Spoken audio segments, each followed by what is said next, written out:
With the annual meeting of Ontario municipalities less than 2 weeks away, one thing is a priority for Sault Ste. Marie's delegation: a deep-sea port.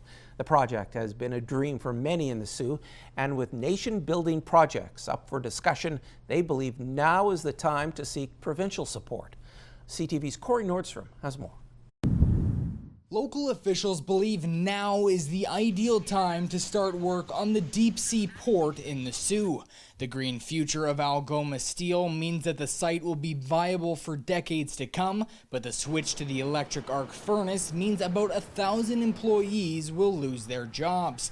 The creation and operation of a new port would soften the blow for many workers. The Port of Algoma represents that hope, I would say, to keep those jobs here, to keep them almost on site, frankly, because the port would be in the vicinity of Algoma Steel, and to try and spur another industry in town that is going to help not just the steel plant, but all the manufacturing and trade sectors in the community. Last fall, the federal government funded a study to look into the port, which should be complete in the next month. It's working off of a previous study deemed overly ambitious that should lead to the scope of the project and a price tag. The updated numbers are going to depend on how much we have to dredge, whether we're going with one slip or two, and that's all the work that's being done right now to figure out exactly the size and scope of the project. Algoma Steel's port is currently only able to be used by other industries when not required by the steel company. That can lead to delays and slow down the transportation process. When you look at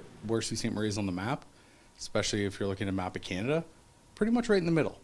And so when we talk about supply chain resiliency and getting that east-west trade corridor, having something like a port that has access year-round becomes extremely attractive. The deep-sea port is the main priority for the Soo when officials head to the AMO conference in Ottawa, and they've already secured meetings with several critical ministries. Scott believes that this would be the exact type of nation-building project the federal government would support with Ontario's backing.